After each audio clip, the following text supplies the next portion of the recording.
खम्मा खम्मा हो खबर अजी मालरा थाने तो पूजे राजस्थान जियो गुजरात जियो।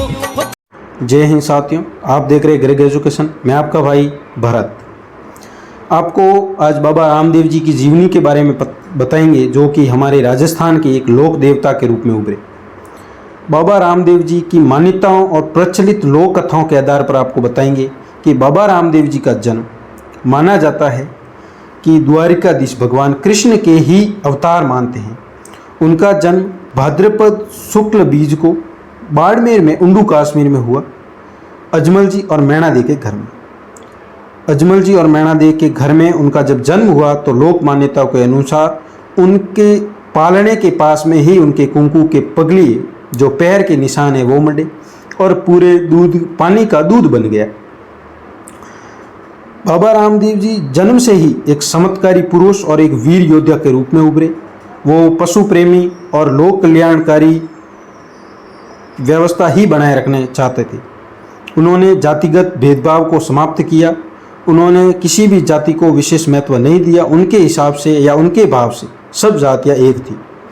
उनका एक ही मानना था कि ये सब लोग एक ही भगवान की संतान है। इसीलिए उन्होंने कभी भी किसी भी प्रकार का कोई भी जातिगत भेदभाव किसी के साथ में नहीं किया। इसीलिए उन्हें राजस्थान में सभी जातियां उनको मानती है। राजस्थान, गुजरात, मध्य प्रदेश की सभी लोग, सभी जातियां उनको पूजती हैं। उनके घर में उनके पूजा स्थल बनाए गए हैं, तस्वीरें लगी हुई है, फोटो लगे हुए हैं। उनको पता चला उनके गुरु का नाम बलीनाथ जी था। तो लोग, एक आपको पता है एक स्थान है जैसलमेर, और जैसलमेर के पास में ही उनके जैसलमेर के अंदर ही एक पोखरण पड़ता है। तो पोखरण उस टाइम एक बहुत बड़ा ठिकाना भी हुआ करता था। पोखरण के पास में आसपास के क्षेत्र में एक भैरव नाम का कोई राक्षस था या इंसान कह सकते हैं, जिसका आतंक था। वो लोगों को मारता था, खाता था, पीटता था। सागे लालो दड़िया रमन जावे, गेंद उछल कर बालीनाथ की धूनी पर पड़ जावे। गेंद ले बनने बाबो हो, गेंद ले बनने बाबो जावे जी। हजी माल जीरा कवीरा खम्मा खम्मा हो घरा रूड़ी चीरा झड़िया, खम्मा खम्मा हो घरा रूड़ी चीरा झड़िया।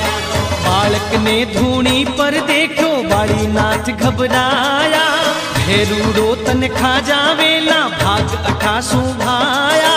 रामदेव ने कुटिया में छुपावे जी, हो भाया रामदेव ने कुटिया में छुपावे जी।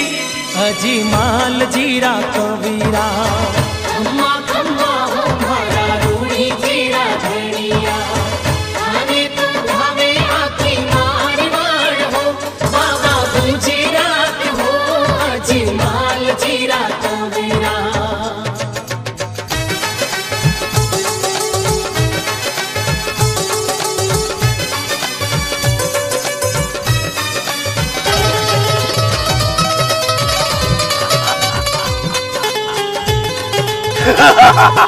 हा हा कर तो राक्षस भेरू कुटिया ऊपर आयो, कठे छुपायो मानसिया ने बालीनाथ बतावो।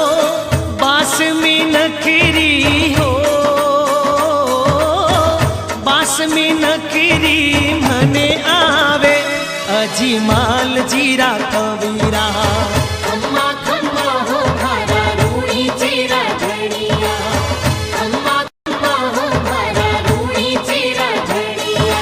बारा बारा को सामाही मेहनत छोड़ो नाही, भूख घणी ही लागी वे तो मने खाजा भाई। बालीनाथ भेरू ने समझावे जी, हो भाया बालीनाथ भेरू ने समझावे जी। अजी माल जीरा कवीरा खम्मा खम्मा हो घरा रूड़ी चीरा झड़िया। आने तो भावे आखी मार मार हो, बाबा गुजरात हो, अजी माल जीरा कवीरा।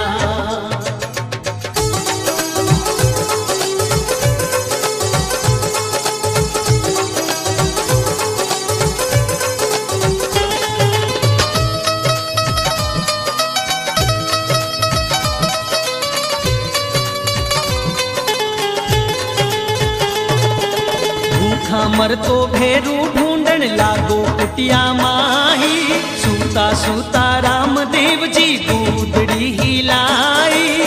भेरूड़ो कुटिया कानी हो, भेरूड़ो कुटिया कानी जावे जी, हजी माल जीरा कवीरा।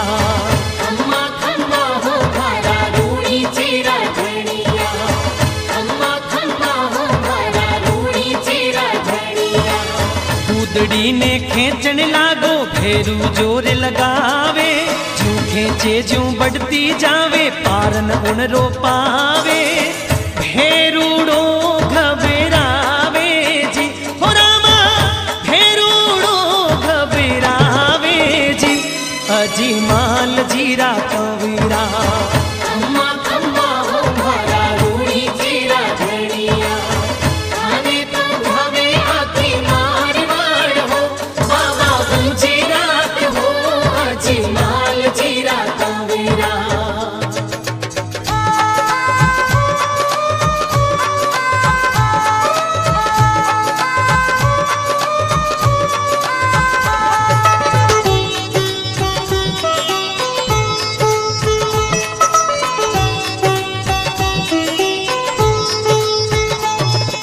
खेचत खेचत हार गयो जग दौड़ कूदड़ी नाटो।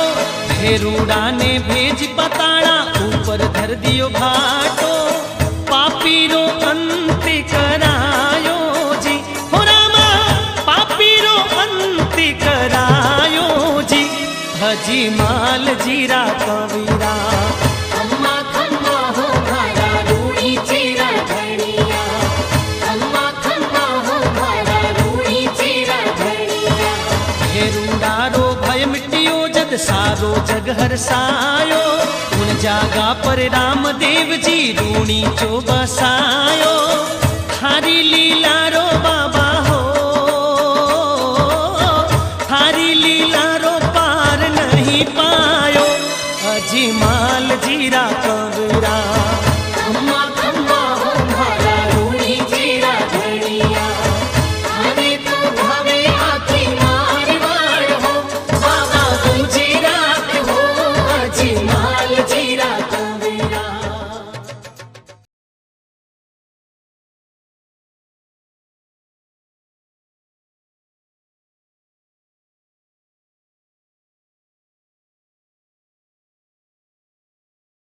हुए तब उनके साथ एक और परिचय की कथा है कि उन्होंने लीले घोड़े को आकाश में उड़ा दिया।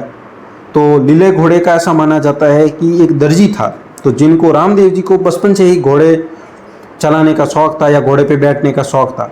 तो बाबा रामदेव जी ने माता मैणादेवी से जिद की कि मुझे तो कपड़ा और घोड़लियो बना, मतलब घोड़ा बना के दो।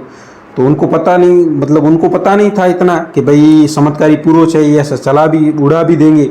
तो उन्होंने वैसा सोचा कि बड़ा घोड़ा होगा वो कहीं चोट वगैरह लगा देगा, उससे बेटर है कि अपन एक कपड़े का घोड़ा बना देते हैं। उन्होंने दर्जी को बुलाया और एक अच्छा सा कपड़ा का घोड़ा, नीला जो होता है उस रंग का, हरा कलर का ऐसा कुछ कपड़ा दिया। तो उसने वो कपड़ा तो अपने पास रख लिया और पुराने कपड़ों से एक घोड़ा बना के तैयार किया और बाबा रामदेव जी को दे दिया।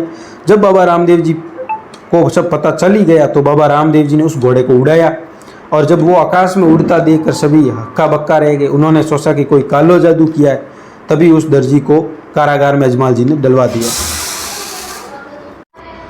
रामदेव जी ने जब वो लीला घोड़ा का जो घोड़ा बना हुआ था वो उड़ाया, तब लोगों को आश्चर्य हुआ कि बाबा रामदेव जी तो कोई चमत्कारी पुरुष है। फिर समय के साथ जब बढ़ते गए तो उनको एक माना जाता है कि एक डाली थी, जो पेड़ होता है उसकी वृक्ष की टाली पर एक लड़की नन्ही सी जान उसके अंदर टंगी मिली। तो बाबा रामदेव ने उनको घर पे लाया और लोगों ने उनको बहुत से कि कौन से है, किसी गंदी नाली का खून है, कौन है, क्या है। पर बाबा रामदेव जी ने एक ही बात की कि हम सब एक ही परमपिता परमेश्वर की औलाद है, कोई बड़ा या कोई यहाँ पे छोटा नहीं है, कोई किसी की जाति नहीं, सब बनाई गई जातियाँ हैं, लोगों के अपने अपने मकसद से बनाई गई है। बाकी बाबा रामदेव जी ने कभी भी जातिगत कोई भेदभाव नहीं किया और अपनी बहन के रूप में अपनी जान से भी प्यारी डाली बाई को रखा। फिर बाबा रामदेव जी का विक्रम संवत 1426 में अमरकोट, जो वर्तमान में अभी पाकिस्तान में स्थित है, वहाँ पर दलजी सोडा की पुत्री नेतलदे के साथ हुआ। नेतलदे का माना जाता है कि नेतलदे पग से पैरों से पांगड़ी थी जो चल नहीं सकती थी, बाबा रामदेव जी ने उन्होंने उनको हाथ पकड़कर खड़ा किया और फेरे लिए और उनको अपने घर यानी पोखरण लेके आए। फिर बाबा रामदेव जी जैसे ही पोखरण के राजा बने, जब उनको ये बागडोर दी गई तो बाबा रामदेव जी ने पूरा जो पोखरण था वो अपनी माना जाता है कि उनके भाई की पुत्री यानी वीरमदेव जी की जो पुत्री थी अपनी भतीजी, उनको सब दान दिया और उसी के पास में 10 किलोमीटर रामदेवरा नाम का एक स्थान बनाया जहाँ पर रूणीचा नाम का एक गांव बनाया और रूणीचा में बाबा जी ने 33 वर्ष की मात्र 33 वर्ष की उम्र में ही वहाँ पे समाधि लेने का निश्चय किया। जब ये बात पता चली डालीबाई को तो डालीबाई वहाँ पे आई और बाबा रामदेव जी से पहले उन्होंने कहा कि यहाँ पर कोई काकण डोरा ऐसा कुछ उस समाधि के स्थल में मिलेगा, अगर ये हुई तो वहाँ पे पहली समाधि मैं खुद लूँगी। तब बाबा रामदेव जी ने वो वहाँ से खुदवाया तो पता चला कि उसके अंदर काकण डोरा ऐसा कुछ मिला। तब बहन डालीबाई ने ही पहले सबसे पहले वहाँ पे समाधि ली और उसके पास में ही बाबा रामसा पीर ने भी समाधि ली। और उसके साथ जो आपको 5 पीरों का पर्चा है वो आपको सभी को पता होगा और नहीं होगा तो मैं आपको बता रहा हूँ कि बाबा रामदेव जी की जब परीक्षा लेने मक्का से कोई पीर आए, पीर फ़कीर जिनको कहते हैं, तो पीर फ़कीर आए तो उन्होंने कहा कि भाई बाबा जी वहाँ, क्योंकि हमारे राजस्थान में तो आपको पता ही है कि कोई भी मेहमान आता है तो उसको भोजन किए बिना तो हम जाने देते नहीं। तो राजस्थान की इस मान्यता के अनुसार बाबा रामदेव जी उनको भोजन का आग्रह किया। जब बाबा रामदेव जी उनको भोजन का आग्रह किया तो उन्होंने कहा कि भाई हम तो अपने ही बर्तन में खाते हैं, हम दूसरों के बर्तन में कोई खाना वगैरह नहीं खाएंगे। तब बाबा रामदेव जी ने अपने चमत्कारी पुरुष थे तो उन्होंने अपने पर्चे से वहाँ के मक्का से जो 5 कटोरे थे वो मंगवाए और उन्हीं के बर्तनों में उनको खाना खिलाया। तब उन्होंने कहा था कि हम तो पीर है पर आप तो बाबा पीरों के पीर बाबा रामसा पीर हो। तो इसी के कारण कोई भी जाति, हिंदू, सिख, ईसाई, सब जातियाँ उनका सम्मान करती है और बाबा रामदेव जी को पूजती है।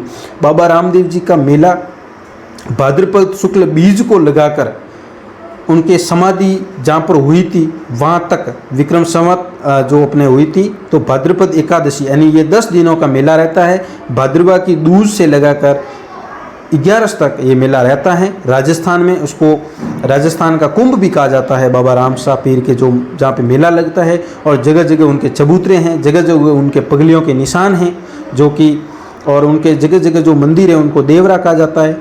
यही थी दोस्तों बाबा रामसा पीर के बारे में जितनी मुझे जानकारी थी मैंने आपको बताया। अगर कोई गलती हुई भूलवश तो क्षमा करें।